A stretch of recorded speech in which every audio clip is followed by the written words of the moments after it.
Live from New York. The show warned you. I told you. KW's on a heater. I said the Bills are overrated. No one wanted to believe me. Okay, listen. He is on a heater. I've been at enough craps Man. tables to know I'd pick up my chips, move, and go over to the one you're rolling at right now. You're on a heater, Wait buddy. till you see my upset alert. It's out of this world. It's out of this world.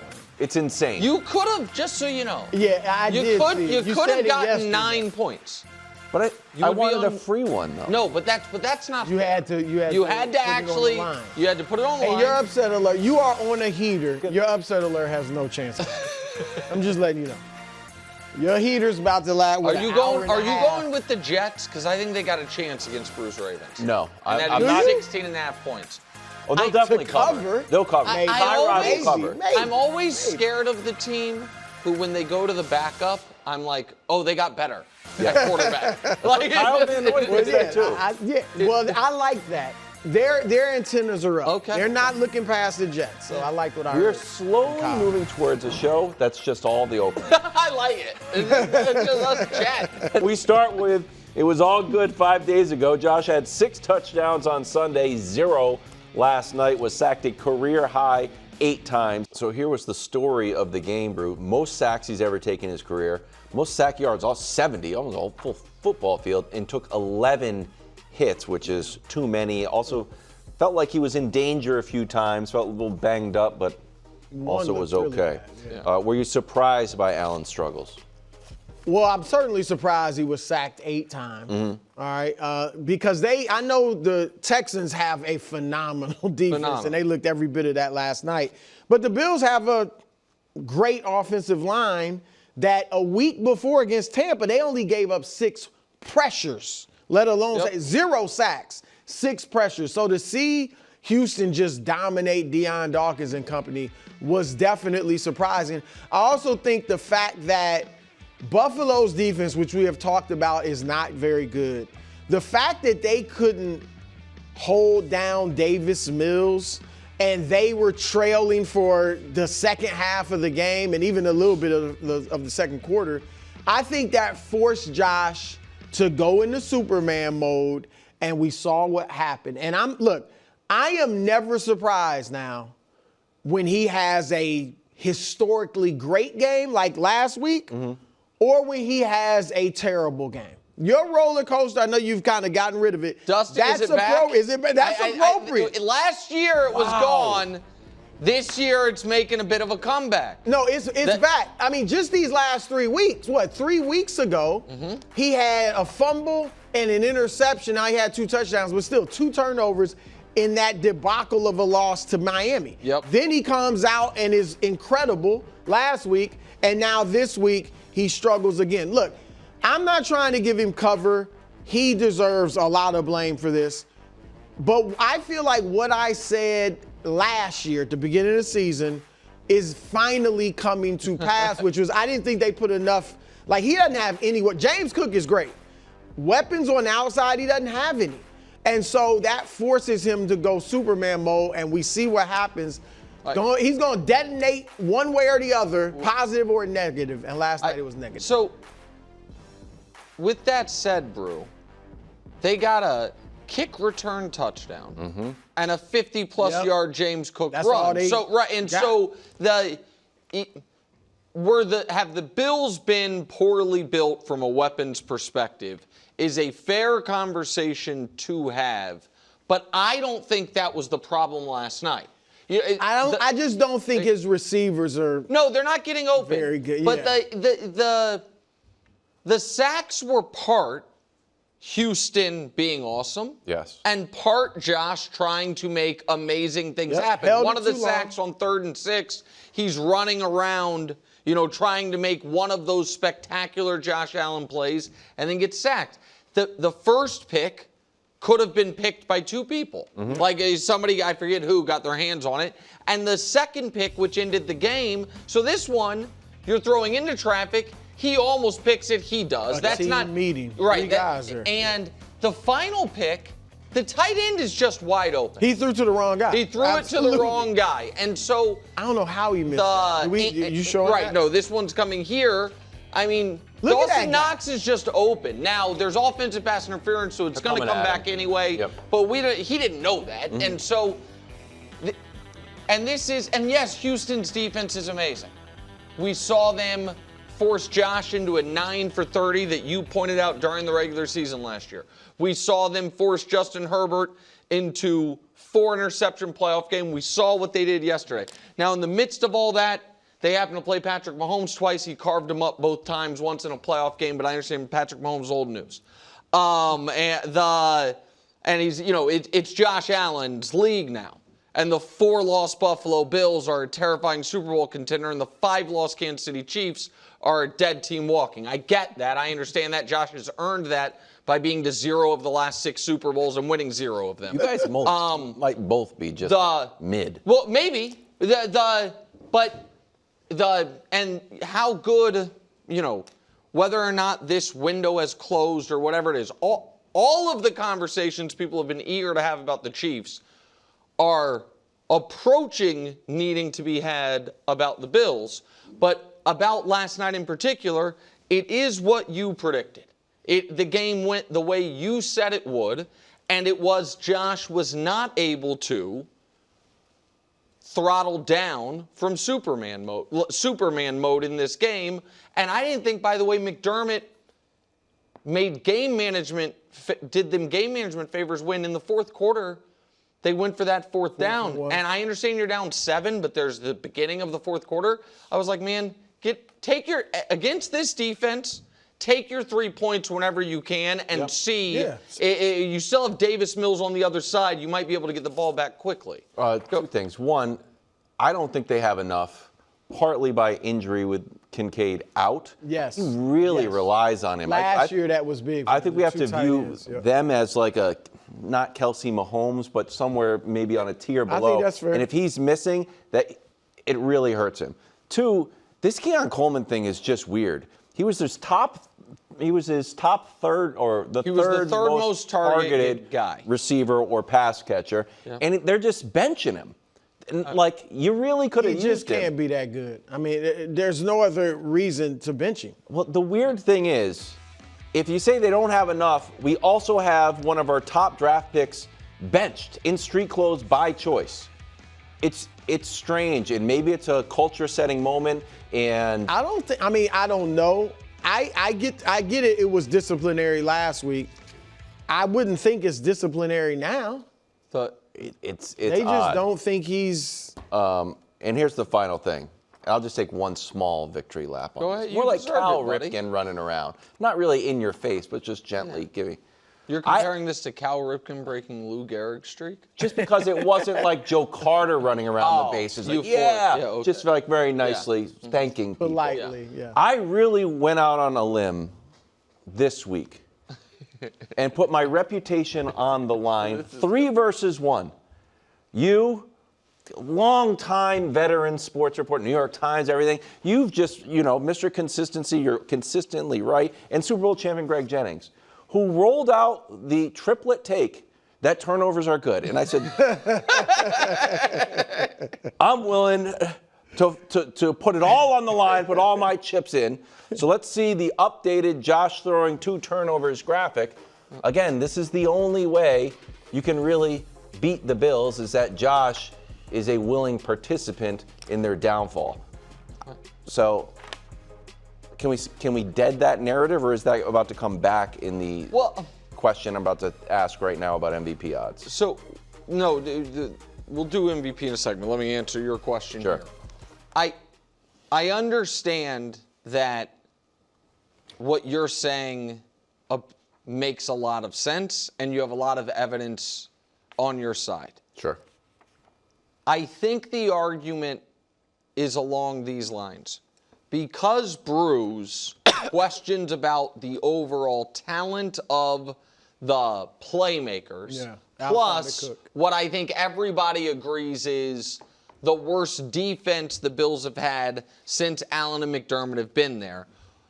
When they play, let's just assume they're in the playoffs and Baltimore's offense is back to looking like Baltimore's offense, is the only path they have to keeping up that they just have to have a ton of high variance plays. Like that last night, it shouldn't have been necessary. Right. Last night against And a backup quarterback yeah. and a team whose offense, even with the starting quarterback, had not been good. But in order to keep pace can they be in a shootout without there being turnover-worthy plays? Without and I think that's the balancing act, so to speak, that I think we're talking about. And you said it earlier, if Kincaid, when their tight ends are healthy, they can better play that cautious style because he's got his security blanket. But when they're not, Can I have it's one going to be tougher. final quick story? And this is what I think is sort of an underlying flaw of the Bills' offense. It's about my high school soccer team. Senior year, I was going to be good. I was going to be the center forward. Wow. Striker? Yeah. Wow. That's be great. Guess who showed up? Paul from Scotland. Oh, I was Unbelievable. Yeah. Unbelievable. And our team became, hey, give it to Paul, man. He's going to make something amazing happen. Yeah. And he did. Yeah. Where we weren't like a great team, but we all just were like, dude, pass the ball, like the smart play every time, get the ball to Paul, and then like kind of support him somehow. Yeah. That feels like Dorsey's plan. Like, you know what? Josh, you got to make some Superman stuff happen. Joe Brady's Well, plan. Joe Brady's it plan. wasn't his plan. Yeah. I mean, until recently. It had been James Cook. That has not been how they played last season, the end of 2023, and early in this season. It's happened lately. They've started doing it. Oh, I think they rely on him. And the Bills are in a very precarious spot because let's just say, for the sake of argument, that what has happened in the AFC West this year is what status quo is going to be. And not the Chiefs being 5-5, but like, hey, it's a fight. They're in a fight for their lives against two viable other contenders every year. What the Chiefs have to fall back on is, okay, at least we have those 5 Super Bowl appearances and 3 championships. Yep. While the division was in flux.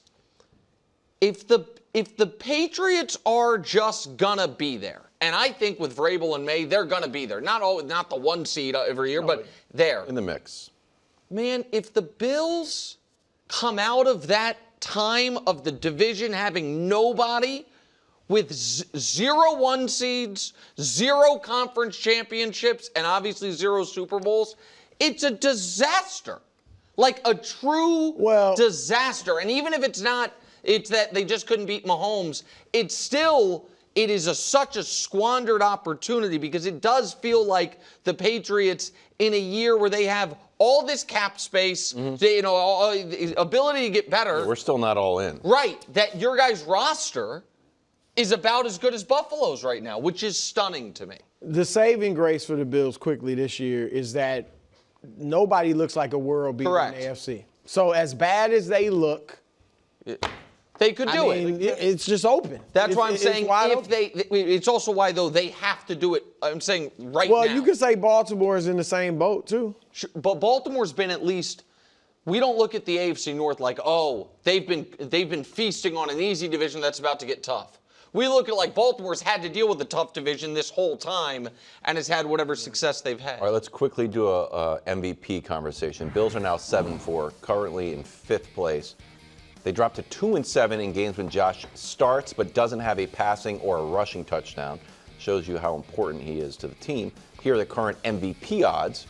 Stafford 1, Drake at 2. Jonathan Taylor up against the Chiefs at 3. Then Josh, Patrick, and Jalen Hurts pretty far back there. In your mind, is Josh out? For now, he's out of the potentially winning the MVP conversation. Like, he's in the conversation for top 5. Sure. Now it's a 5-man ballot. So he's certainly in that. But the MVP is a 3-man race: Stafford, May, and Jonathan Taylor. That's it. Mm-hmm. Now, he's like I said, he's among the rest on the periphery. But right now, it's those 3, and he's not in it. I totally agree. In the last 20 years, one quarterback has won an MVP when his team did not win the division. It was Peyton Manning in 2008.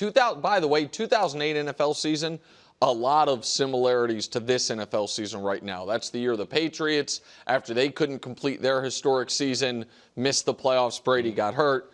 The Chiefs trying to complete a historic season didn't. Maybe they missed the playoffs. The Titans were the 1 seed that year. It was a lot of what teams. Arizona makes the Super Bowl in one conference. A weird postseason. We'll see how this one plays out. If anyone is being reasonable and holding Josh to any type of standard we hold the other MVP quarterbacks, either historically or contemporaneously, then the answer is yes. Which is why, of course, he's not out of the MVP conversation. Because we never have.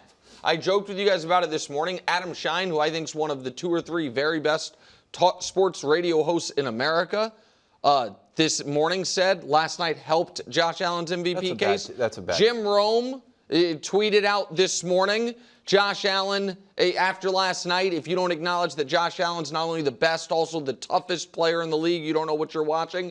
There is a Calvin Ball element to how Josh Allen is covered, which is when he's awesome, he's awesome. And when he's not awesome, he's still awesome. And his great performances are evidence of his greatness, and his bad performances are evidence of how much he must do with less. And listen, Josh was great against Patrick in the Chiefs game, and they got a huge win, was awful against the Dolphins, was great against the Bucs, was awful yesterday, and people's takeaway from I don't know that there's any other player in the league who could go into the final drive of the game with no touchdowns, a turnover, less than 200 yards of offense, has taken 70 yards of sacks, and people not be like, man, he really didn't show up when his team needed him. But you watch that broadcast. And then throw a pick.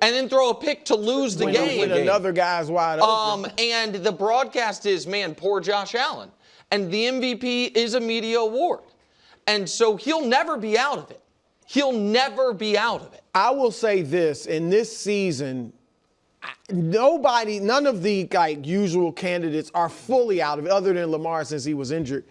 Because if Josh went on a 6-game tear and he was spectacular, then he could move back in it. Or same thing for Mahomes. Sure. But barring something like that. Either one of to me, Josh or Patrick basically have to win out. And be great. Either win 6 of 7 or 5, something like that. And need Stafford and Drake to really slip up. So he's got matches with Rodgers, which I still think is something head-to-head. Burrow, if Burrow comes back, if he outplays Drake in Foxborough and has a 6-touchdown game, I think that could hurt. The Browns defense and then the Eagles. Yeah, that is the Brown, that 15, 16, 17 defenses. But it's just what's frustrating to me is and this is what I was kind of winking and nodding at the beginning of the show, is the way the Chiefs this year and Patrick have been discussed and the way Josh and the Bills have been discussed. Josh and Patrick have the same number of passing touchdowns this year. The Bills have played 1 more game. Josh has 40 more passing yards this year. The Bills have played 1 more game. On a yards per game basis, Patrick is killing them. Josh has turned the ball over more this year. The Chiefs have 5 losses. The Bills have 4. And yet But don't you think a lot of that, and this is a compliment to Patrick, I mean, he's just, his standard he has set, as much as people love Josh Allen. He's the defending MVP. Patrick Mahomes' standard is so, the Chiefs too, because you're right, they only have 1 more loss than the Bills, but we are comparing them to what the Chiefs have been these last 6 years, or 7 years, and that's why it's like, wow. The Chiefs are, I think so that's a big part. And so I agree with that, and then we can move on. What my pushback on that is, it doesn't feel like, well, it's a compliment because everyone acknowledges Patrick is in a class by himself, when the conventional current wisdom on basically every show except this one is Josh Allen's the best quarterback in football. He's the defending MVP. He's been better this year. He has better numbers this year. He just scored 6 touchdowns. That he currently, as far as ranking today, not historically, he's holding the belt. But he sure as hell doesn't get graded like he's holding the belt. On the other side of the ball, the Texans have won 3 in a row thanks to a ferocious defense and competent QB play from Davis Mills. 3-0. 3. Yeah, I knew it. Right? I knew it. Yeah, should C.J. Stroud be benched? No.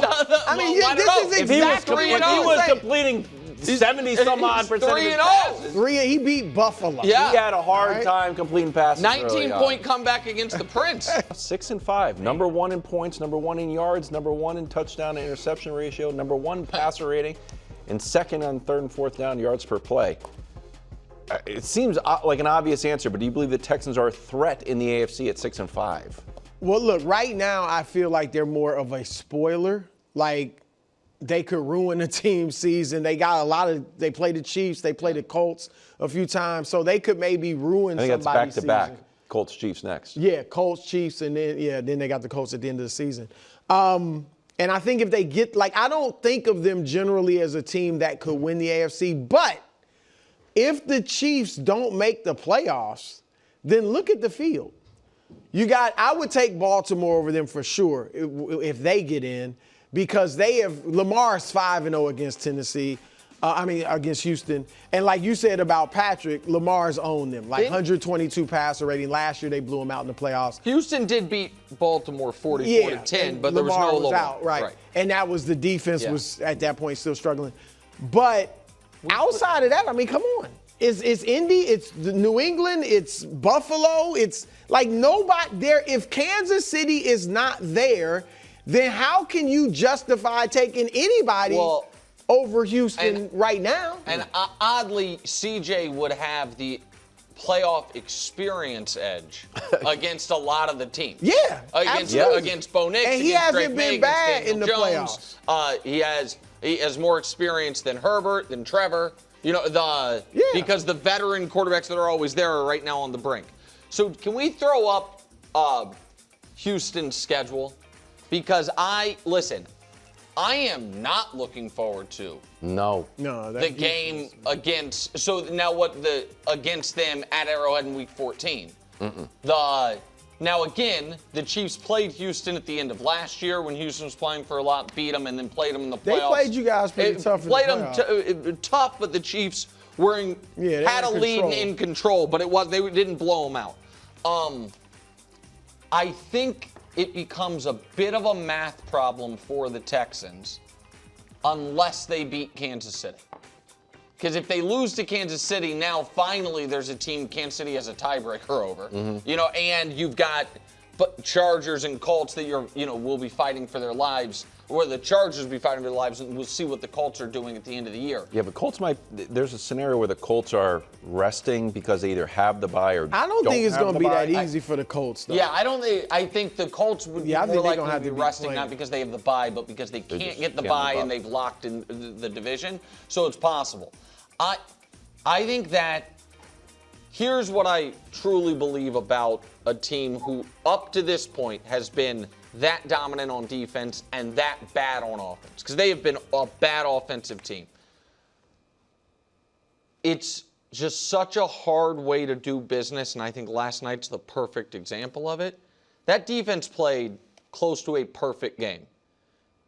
And all of a sudden, they're up 4, and Buffalo has the ball on the 20-yard line. Yeah. So, you know what I mean? To win the game. Now, we didn't even talk about CJ's got to give you more. Right, CJ's got to give you more than he's given you this year, but he's just, we didn't even talk about it. They also could have won the game if they didn't allow a 4th and 27 hook and lateral, which was one of the sicker plays of the year. Yeah. But it's just, if they can get C+ offense, then I think they're a threat. They just haven't gotten it this year. Odd thing, this from Eric Edholm on NFL.com. The Texans lost their first 5 one-possession games this season by a combined 23 points. So it's a little bit like the Chiefs. Like, they've been close to going the other way. 5. Yes. I think the Jags barely beat them. Yeah, they've been in every – I don't think they've lost by more than 1 score.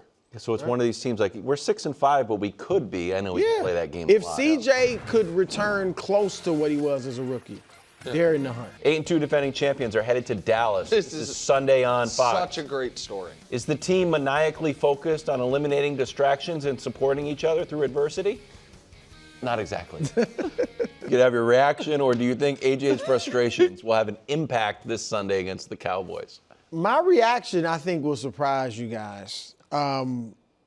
First of all, I do understand what he was saying about, and I bet you do too. If you put it to your career, looking at other receivers, it gets me upset. When you're competitive, the last thing you want to see is your opponents winning everything and, you know what I mean, shining. Not in a selfish way, but they're your opponent. It'd be different if it's a team. That's why I have rivals. Well, that's true, but so I get that. That's correct. And then now I could be wrong. I don't think it comes off like Saquon's catching a stray. All right, like I don't think he's ripping Saquon. I think he's like, well, by that logic, I mean Saquon's number, like, and he definitely has it. Right. I agree. Exactly. So I don't think. I agree with that too. It's now just it doesn't come off well at all, right? Yeah. To answer your question, I actually don't think this will impact the game. Now, I think Dallas is going to win. Oh. I think Dallas is going to win this game. It's not my upset alert. I had to go big game hunting. But I think Dallas is going to win the game, but I think they're just going to win because it's a division rival. Dallas is starting to play well. They're motivated. They got a sign of hope out there. Yep. And Philly's kind of due for a loss. The question is, will this send the locker room spiraling even more than it is now? That's going to be the big question. But I don't think it's going to be because AJ didn't do anything. I actually think he may have a decent game.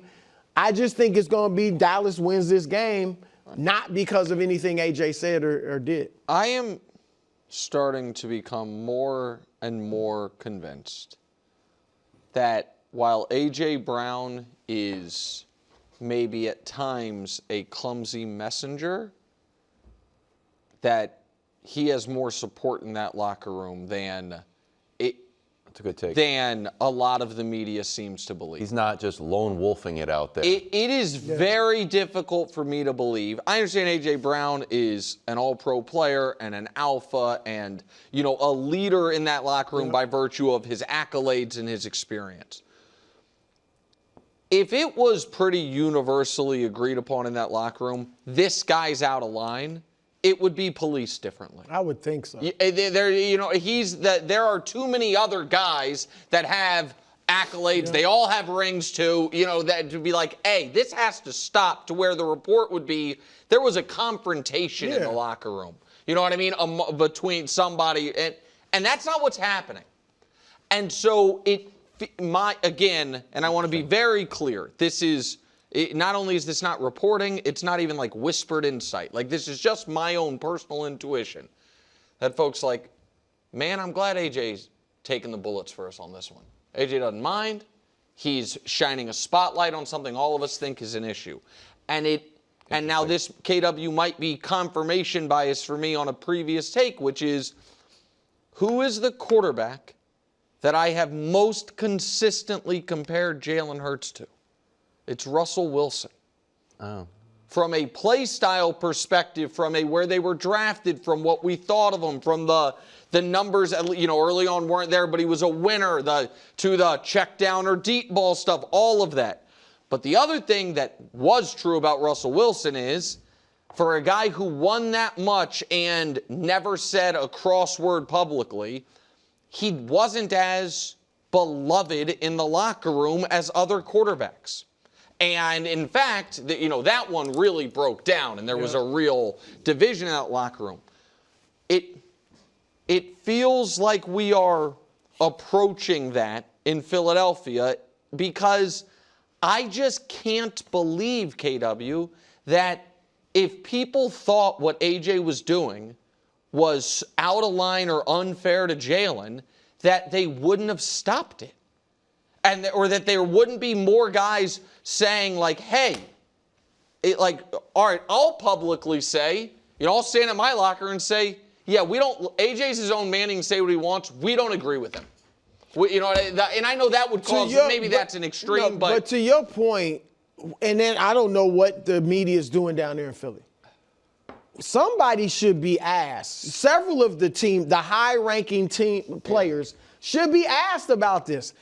Even if you want to say, hey, the media is making a big deal out of what AJ's saying, it seems like he and Jalen are at odds. Like, Just get some quotes from these guys. No, but Diana had some stuff, and then the the other stuff is report that was it's within the organization. Everybody agrees with AJ. But we're kicking around Carson Wentz's name as far as the division between quarterback and team. Yeah. Can I ask you a question, bro? I don't understand statistically what set AJ Brown off about like why this offense is so broken. Dusty, can you pull up Eagles pass play percentage with Jalen Hurts? This hasn't been a passing scheme that just fell off the cliff. Last year, last. This year, 31st. Actually passing a little bit more. And I know we're not going to we're going to pass the least because Saquon is cooking. But it's never been a Joe Burrow type offense that all of a sudden turned and T. Higgins would be like, oh, I didn't sign up for this. It has always been this. So I don't know how it could be copacetic for a while. And then all of a sudden. Well, because a few years ago, AJ was getting his numbers. He was having the best years of his career early when he first got to Philly with Jalen. Here's another graphic.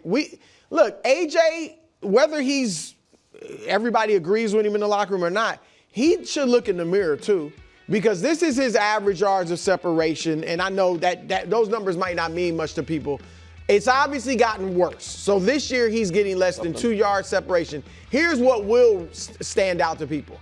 That is last in the league, dead last among 59 receivers with 40 or more targets. We know Jalen is cautious. Right. You better be open if you want him to throw you the rock. And AJ, while he can win a lot of those 50-50 balls, he's not getting separation, and that's probably why Jalen's not going to him as much and going more to Devontae. Could I throw one little, this is very fuzzy analysis. Sure. But remember I was like, and it really didn't make any sense. But remember I was like, I wonder if the Eagles take on a us versus the world attitude, even though the division is internal. The video today was that the Eagles started practicing to hate me now, which is like blasting. I was like, oh, maybe that's taking it on. There's a lot of angst. But you circle the wagons. We live in the muck and the mire. Yeah, y'all like can't handle this in your locker room. There's but something we can. to it that it might be unifying in a strange way. Maybe. Let me ask one other question before we move on. Do you think right now, truth serum, Howie Roseman feels like should have traded him? Yes. Yes, I do. Yes. You know that we I don't know how you couldn't. That just we would. Yes, we'd be down. Maybe we'd regret it. I would try to get a receiver for it. Right, but there would be no noise right now surrounding. And again, maybe one of the reasons he didn't is how he knows, man, if I trade AJ, it's going to be, and if everyone agrees with him, then all of a sudden we're going to hear it from other places, and AJ's the shield for it, but I don't know. Just from a winning team, not the Patriots are winning, the vibes in New England are out of this world. Yeah. Mac Hollins and Stephon Diggs, they're all there talking about each other, supporting each other, supporting What Drake. helps Philly, though, is that vibes were not that different last year, and they won the whole thing. Yes, that's maybe their that's hope. it. Yeah, That's so their it's only just hope. weird. It's very strange. Okay, moving on. Oh, Colts in Kansas City. That's a big story, Wilds. You shouldn't. Patrick Mahomes coming off 2 subpar games. Passer rating at 57 against the Bills, then 79 against the Broncos. Why are we showing this is week 1? On the defensive Why side. are they showing that? Here are the ranks this season with the Colts versus the Chiefs. Yeah. Daniel Jones, the Colts' #1 scoring offense. So who's under more pressure, the Chiefs' offense or defense? I think it's the Chiefs' defense. And again, I've said this, but if people haven't watched this week, Patrick did not play well enough against Denver, and he had one of the least efficient games of his career against Buffalo. So those last 2 games, a big part of the reason they lost is the greatest quarterback I've ever seen didn't play up to his standards. I understand that. Despite that, I believe Patrick will hold up his end of the bargain this weekend. And so I think that the offense, the pressure on the offense is a release valve a bit, and that I think we're going to get a really good Patrick Mahomes game. The question is the defense going to be able to get off the field on 3rd and long, and is the defense going to be able to be one of the only teams this year to not let Jonathan Taylor put up such a stat line that in 2025 we're talking about giving running backs an MVP. When we we are a year removed from running back being able to set the all-time yardage record, choosing not to for an awesome team, and everyone's like, well, he's not the MVP. And then to me, the pressure is on the defense that was not good enough. The Chiefs' offense, Brew, against Denver had an excuse. Playing the Broncos' defense. They're awesome. Yep. The Chiefs' defense did not have an excuse. Right. Playing the Broncos offense, you should have been able to get stops, and they weren't able to. I hear what you're saying because the defense of the Chiefs is facing a better unit. Yes. They're facing the best offense in the league statistically, best running back, and the Chiefs' offense is not. They're facing a solid defense, Yes. not a great defense. But pressure, they say, is what? A result of expectations. Patrick Mahomes is the face of the team, and he obviously is the offense, as the quarterback.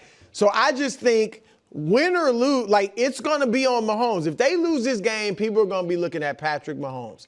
Now, I guess if it were 40-38, then you could say, okay, Mahomes did everything he could. Amazing.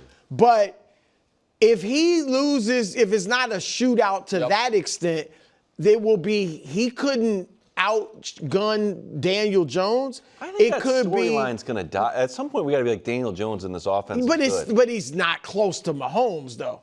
And Daniel Jones, let's keep it real. He's had a rough last 2 weeks. Right. Not just that, he's got 15 touchdowns, not high, and 7 picks, high.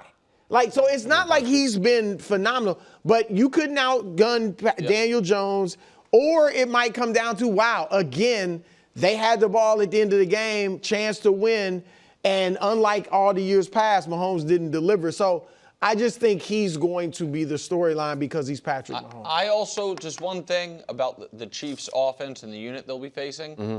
So Charvarius Ward, who was a Chief and was excellent, then was on the Niners, obviously, and the famous Travis Kelce mic'd up during the Super Bowl of him going nose to nose with Charvarius Ward saying, oh, you like it more over there. You like it stay over there. Right. So Charvarius, he's playing. He's with the Colts. He got a concussion in pregame a month ago, hasn't played. He's back. Oh. Sauce Gardner. So this will be the first time that they have the two corners, Sauce they traded for and Charvarius Ward, who's a really good player. So that will off a bye, add an extra wrinkle to this Colts defense. Sauce was learning on the fly, too. He was talking about, I've never studied so hard. He got burnt, too. Yeah. No, but now he has had a week. He's getting settled. I'm sure he wants to make him up well, and I'm a Chiefs guy.